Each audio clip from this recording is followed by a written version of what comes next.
Hello dear student, आपका एक बार फिर से यूनिक इंग्लिश क्लासेस में स्वागत है। हम सप्लीमेंट्री के आखिरी chapter the judgement seat of Vikramaditya को एक्सप्लेन कर रहे हैं।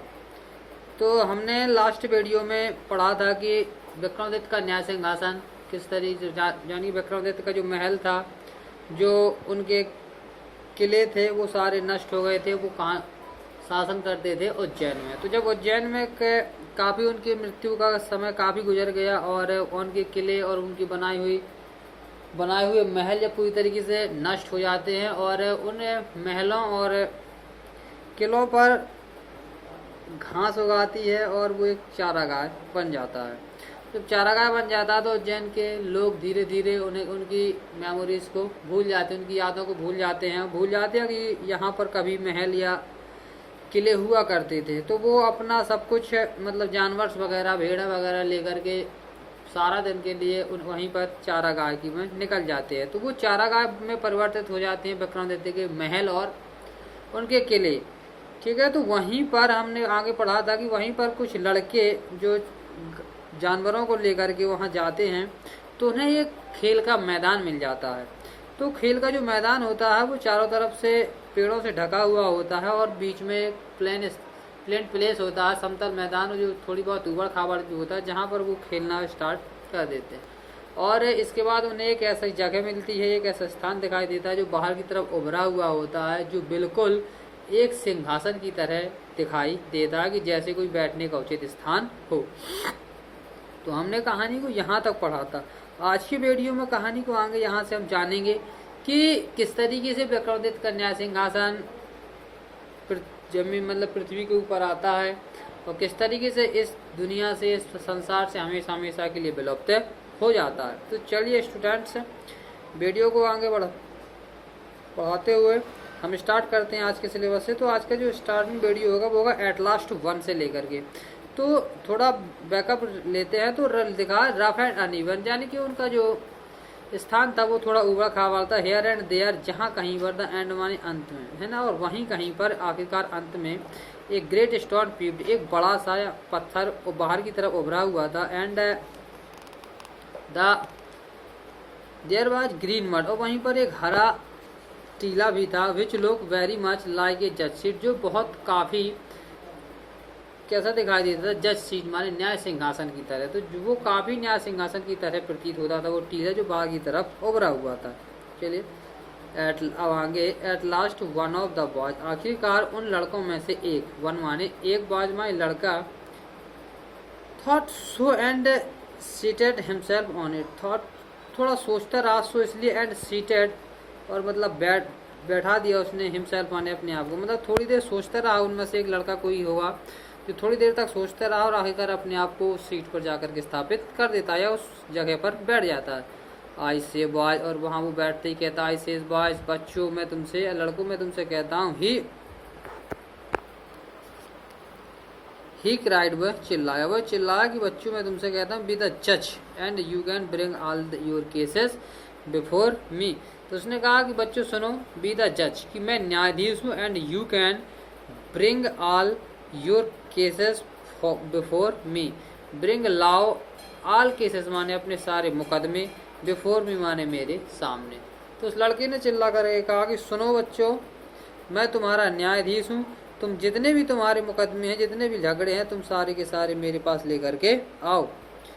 वी विल हैव ट्रायल्स, है ना, वी विल हैव ट्रायल, सब मुकदमा करेंगे। एंड स्टार्टेड हिज फेस, है ना, एंड स्टेट, उसका जो चेहरा था स्टेट एकदम सख्त हो गया। एंड बिकम वेरी ग्रेव, वो बहुत गंभीर हो गया। एंड एक्ट पार्ट ऑफ जज, और बिल्कुल न्यायाधीश की तरह कार्य करने लगा। इतना कहते ही उसके चेहरे में एकदम अकड़ापन आ गया, स्टार्ट सीधा तमसा गया।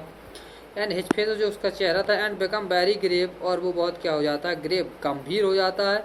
टू एक्ट, और कार्य करने लगता है। पार्ट, एक हिस्से की तरह, ऑफ जज माने न्यायाधीश, और वो बिल्कुल एक न्यायाधीश की तरह कार्य करने लगता है। Others saw the fun at once and whispering among themselves. Others, जो दूसरे बच्चे होते हैं, साथ देखते हैं, द फन माने मजे के साथ, है ना। तो दूसरे बच्चे उसकी इस गंभीरता को मजाक में ले लेते हैं और मजे की तरह देखने लगते हैं। At once and whispering among, at once, और वो तुरंत ही विस्परिंग आपस में फुसफुसाते हैं। एमंग माने होता है बीच में, आपस में, themselves माने स्वयं, और वो अपने आप आपस में क्या करते हैं, फुसफुसाते कुछ बड़बड़ा लेते हैं। और quickly pick some quarrel and appear before him, और तुरंत उनके बीच में एक झगड़ा हो जाता है। वो आपस में कुछ कहा सुनी करते हैं और आपस में झगड़ जाते हैं ऐसी मजाक मजाक में। एंड अपीयर बिफोर हिम, और उसके सामने क्या हो जाते हैं, पहुंच जाते हैं। किसके सामने, उस बच्चे के सामने जो उनका न्यायाधीश बना हुआ बैठा था। तो उस बच्चे के सामने वो जा करके खड़े हो जाते हैं। ईच ग्रुप स्टेट दायर केस, है ना, ईच ग्रुप माने प्रत्येक समुदाय, स्टेट दायर केस अपने मामले को रखता है। वन सेइंग, और एक कहता है सर्टन फील्ड वाज दायर, कि निश्चित तौर पर खेत उसका है। और वो दोनों अपने अपने जो समुदाय होते हैं झगड़े वाले, दो समुदाय में जो झगड़ा होता है, तो प्रत्येक समुदाय अपने अपनी बातों को रखता है। उनमें से एक समुदाय वो कहता है कि खेत क्या है, उसका है। Another saying that it was not and so on, और दूसरा कहता है कि ये उसका नहीं है। They all wanted settle the dispute, they all wanted, wants वो चाहते थे कि settle मतलब होता है कि मतलब समाप्त किया जाए या सुलझा दिया जाए। द डिस्प्यूट माने झगड़े को, तो वो दोनों चाहते थे कि ये जो विवाद है, जो झगड़ा है, इसे क्या किया जाए, सुलझा दिया जाए। But all of a sudden strange, but लेकिन नाउ अब ऑल इस sudden strange things made it self felt, अचानक से एक अजीब सी चीज जो उन्हें महसूस हुई। The boy was appear common before he shut down on the mud looked so different how, है ना। द बॉय जो लड़का था, हु अपीयर कॉमन बिफोर जो पहले सामान्य सा प्रतीत होता था, ही सट डाउन वह जैसे ही बैठा, ऑन द मड माने कहा पर, टीले पर। जो लड़का था पहले, जो पहले सामान्य था, उसका चेहरा एकदम सामान्य आम बच्चों की तरह था, जैसे ही वो टीले पर बैठा, सट डाउन बैठा, ऑन द मड माने कहा पर, टीले पर, जैसे ही वो टीले पर बैठा, लुक सो डिफरेंट नाउ अब बहुत अलग दिखने लगा था। तो जो पहले लड़का था, जो सामान्य रूप से पहले आम लड़कों की तरह दिखता था, जैसे ही वो टीले पर बैठता है तो वो पूरी तरीके से परिवर्तित हो जाता है। He had grave and serious, वो बहुत गंभीर, है ना। ग्रेव मतलब दृढ़, एंड सीरियस माने होता है गंभीर, है ना। वो क्या हो जाता है, बहुत गंभीर और दृढ़ हो जाता है। And his tone and manner were so strange, उसकी आवाज़, टून मीन्स कहलाती है आवाज़, एंड मैनर माने तरीका, जो उसकी आवाज़ होती है और जो उसका तरीका होता है, वेयर सो स्ट्रेंज बहुत कैसा होता है, अजीब होता है। स्ट्रेंज माने अजीब, जो उसका तरीका होता है और जो उसकी टून होती है वो बहुत ही अजीब हो जाती है। एंड इम्प्रेसिव माने आकर्षक हो जाती है। दैट की the rest was ways a little fronted, the rest माने जो शेष, जो अलग, जो दूसरे बच्चे होते हैं, ए लिटिल थोड़ी बहुत, फ्रंटेड माने क्या हो जाते हैं, भयभीत हो जाते हैं। जो दूसरे बच्चे होते हैं उसकी आवाज़, उसका तरीका इतना आकर्षक हो जाता है कि जो दूसरे बच्चे होते हैं वो भयभीत हो जाते हैं, थोड़ी बहुत भय उनमें आ जाता है। Still they thought it was fun, फिर भी वो सोचते हैं कि शायद ये क्या कर रहा है, मजाक कर रहा है। इसलिए जो दूसरे बच्चे होते हैं वो सोचते हैं कि शायद ये ऐसा मजाक में कर रहा है। एंड वंस अगेन, और दोबारा से, they have a fresh case before him, और एक वो नया मामला उसके सामने आकर के रख देते हैं। At once more he gave his judgement, at once एक बार फिर से, ही गेव वो देता, हिज माने उन्हें, जजमेंट माने न्याय, और दोबारा से उन्हें एक बार वो फिर क्या करता, न्याय देता।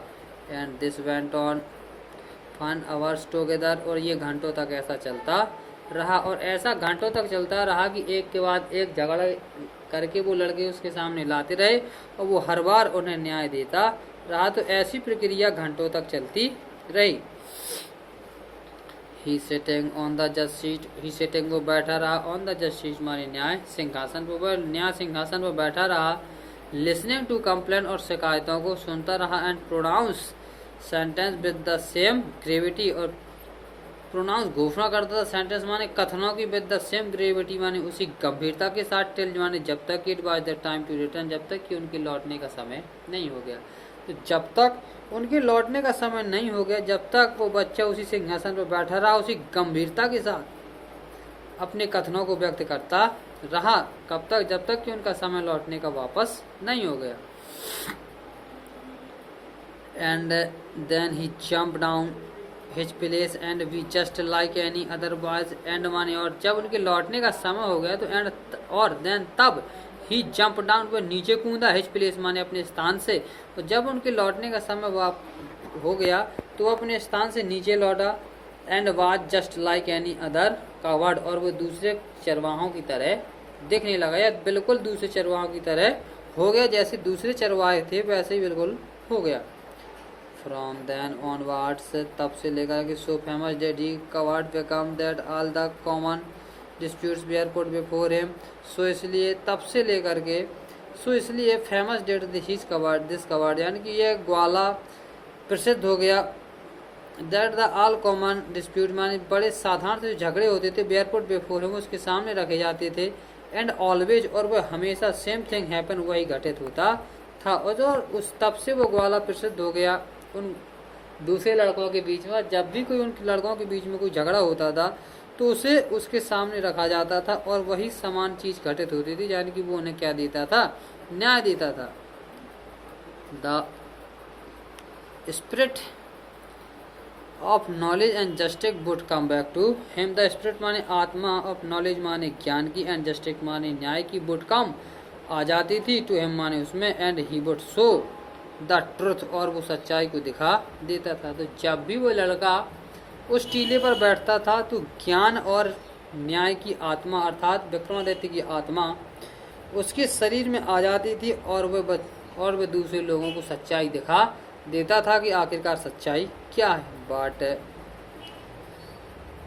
ही came down from his seat, लेकिन जब वो अपने सिंहासन से नीचे आता था, he would be no differ from other boy, तो उसमें और दूसरे बच्चों में कोई अंतर नहीं रहता था। तो जब तक वो सिंहासन में बैठता था तब तक विक्रमादित्य की आत्मा उसमें प्रवेश कर जाती थी और वो सीधा तरीके से स्ट्रिक्ट और गंभीर हो जाता था और हमेशा सच्चाई दिखा देता था कि आखिरकार सच्चाई है क्या। लेकिन जैसे ही वो उस सिंहासन से नीचे आता था तो दूसरे बच्चों में और उसमें कोई अंतर नहीं रहता था। ग्रेजुअली, आमतौर पर, this news spread the country side, आमतौर पर यह खबर गांव में फैल गई। ग्राउंड अप मैन माने बड़े आदमी, एंड वोमेन माने other from all the villages माने सभी गांव की, वुड ब्रिंग लाने लगी द डिस्प्यूट्स माने अपने झगड़ों को, इन द कोर्ट माने न्यायालय में, ऑफ द कवर्ड बॉय माने उस वाले लड़के की। तो धीरे धीरे ये खबर आमतौर पर आसपास के गांव में फैल गई और लड़के ही नहीं बल्कि बड़े बड़े औरतें और वृद्ध यानी कि वयस्क व्यक्ति और वयस्क औरतें भी अपने झगड़ों को उसके न्यायालय में लाने लगी। क्राउड कवर्ड बॉय माने उस ग्वाले लड़के की। तो उस ग्वाले लड़के के न्यायालय में बड़े बड़े लोग और बड़ी बड़ी औरतें भी मुकदमे को उसके न्यायालय में आने लगे।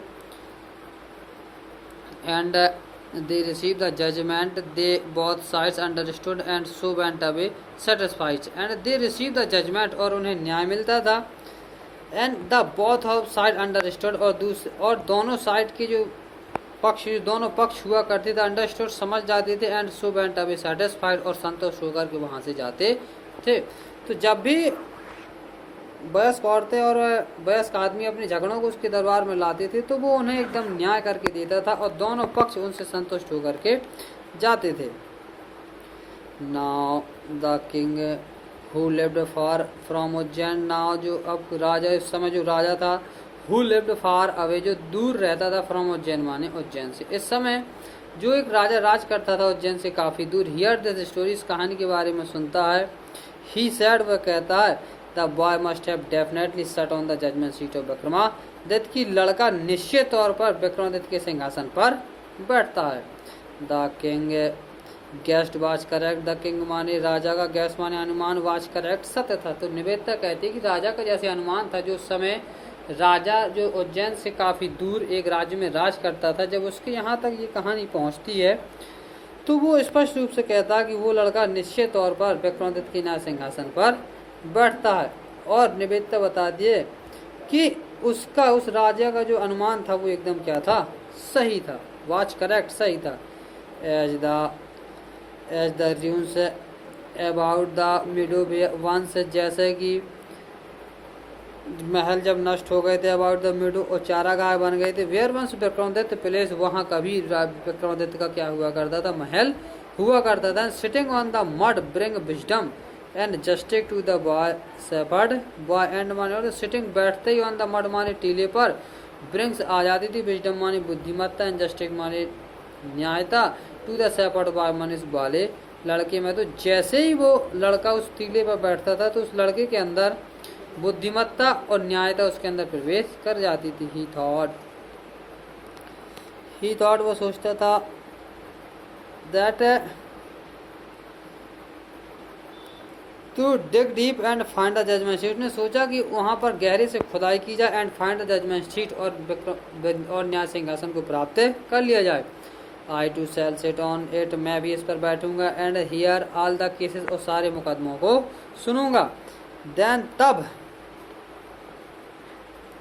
द स्पिरिट ऑफ विक्रमादित्य, तब विक्रमादित्य की आत्मा विल डिसेंड अपॉन मी, मेरे अंदर भी आ जाएगी, एज वेल जैसा कि, and I shell always be just, और मैं हमेशा के लिए क्या बन जाऊंगा, एक न्यायप्रिय राजा बन जाऊंगा। So with the spade and soul, इसलिए कुदालें लेकर के, यानी फावड़े और कुदालें लेकर के, द ग्रेसी कोनल माने नुकीली कुदालें लेकर के, वेयर द बॉय स्पिरिट, जहाँ बच्चे खेला करते थे, was over it the boy who had been the self made जज, जो खुद एक न्यायाधीश बना हुआ था, तो बहुत सॉरोफुल क्या हो गया था, दुखी हो गया था। तो जैसे ही वो राजा के सैनिक वगैरह कुदालें और छेने या फावड़े लेकर के उस जहाँ पर लड़के खेला करते थे उस खेल के मैदान में जैसे ही पहुँचा, तो वो लड़का जो टीले पर बैठा करता था वो बहुत दुखी था। ही फेल्ट, उसे लगा दैट की something dear to him was being taken away, कि उससे कुछ उसकी बहुत प्रिय चीज़ क्या की जा रही है, छीनी जा रही है। The labourers come on something, the last माने आखिरकार अंत में, द लेबरर माने मजदूरों ने, कम ऑन समथिंग माने कुछ ऐसी खोदते हुए ऐसी स्थिति पर आए कि दे अनकवर्ड इट एंड फाउंड, कि दे अनकवर्ड, उन्होंने कुछ ऐसी चीज़ पाई कि दे अनकवर्ड, जब उन्होंने उसे खोला, इट माने इसे, एंड फाउंड और पाया, slab of black marble, the slab माने एक पट्टी थी और ब्लैक मार्बल्स माने काले संगमरमर की। तो उन्होंने देखा कि एक काले संगमरमर की पट्टी थी जो सपोर्टेड साधी हुई थी ऑन द हैंड्स माने हाथों पर, एंड विंग्स माने पंखों पर, 20 माने लगभग 20 माने 20 और 5 माने 5, यानी कि लगभग 25 स्टोन एंजल्स माने पत्थरों के देवती। तो एक काले, जब उन्होंने कुछ चीज़ खुदाई करते हुए एक चीज़ पाई, जब उसे खोला तो उन्होंने पाया कि लगभग एक काले संगमरमर की पट्टी जो कि 25 पत्थर के देवदूतों के पंखों पर सजी हुई थी। Surely it was the judgement seat of Vikramaditya. तो निवेदक कहते कि निश्चित कर दिया उन्होंने, उस राजा के सैनिकों ने, खुदाई करने वालों ने निश्चय कर दिया कि यह निश्चित तौर पर किसकी है, विक्रमादित्य का न्याय सिंहासन ही है। विद ग्रेट रिजॉइसिंग माने बड़े उल्लास के साथ, इट वाज ब्रॉड, इसे लाया गया, टू द सिटी माने शहर में, प्लेस माने महल बार, इन द हॉल माने उस कक्ष में, ऑफ जस्टिस माने न्याय, जहाँ पर न्यायालय था उस कक्ष में इसे विक्रमादित्य के इस न्याय सिंहासन को बड़े हर्षोल्लास के साथ शहर के उस स्थान तक लाया गया जहाँ उस राजा का क्या होता था, न्यायालय हुआ करता था। The king ordered his people, the king माने राजा ने ऑर्डर्ड आदेश दिया, टू हिज पीपल माने अपने लोगों से, कि टू ऑब्जर्व 3 डे प्रेयर, की वो लगातार 3 दिनों तक प्रार्थना करें, फास्टिंग माने व्रत रखें, एंड अनाउंस, और उन्होंने घोषणा कर दी, दैट की ऑन द 4th डे माने चौथे दिन, he would ascend the throne publicity, कि ही वुड असेंड, वह आरूढ़ होंगे या धारण करेंगे या बैठेंगे, थ्रोन माने सिंहासन पर, पब्लिसिटी माने जनता के सामने। उन्होंने निश्चय घोषणा कर दी कि सारी जनता क्या करे, 3 दिनों तक उपवास रखे, भगवान से प्रार्थना करे, और चौथे दिन हम जनता के सामने उस उस सिंहासन पर आरूढ़ होंगे या उस सिंहासन पर बैठेंगे। तो आज के वीडियो में स्टूडेंट इतना ही। हम आगे के वीडियो में जानेंगे कि जो उस उज्जैन से दूर जो राजा थे वो उस सिंहासन पर बैठ पाते हैं या नहीं बैठ पाते हैं। उस सिंहासन का जब वो उस सिंहासन को प्राप्त तो कर लेता है, लेकिन उस पर बैठ कर के न्याय कर पाता है या नहीं कर पाता है। विक्रमादित्य का सिंहासन किस तरीके से पृथ्वी से हमेशा हमेशा के लिए विलुप्त होता है या नहीं होता है। तो आज के वीडियो में इतना ही, मिलते हैं अगले वीडियो में, कहानी को आगे पढ़ेंगे और इस कहानी के बारे में जानेंगे तो अगले वीडियो में हमारा ये पूरा चैप्टर ख़त्म हो जाएगा और इसी चैप्टर के साथ प्रोज यानी कि फर्स्ट आपका जो इंग्लिश का फर्स्ट पोर्शन है वो भी इसी के साथ स्टूडेंट्स कंप्लीट हो जाएगा। तो आज की वीडियो में इतना ही, मिलते हैं नेक्स्ट वीडियो में आगे की कहानी के साथ। धन्यवाद।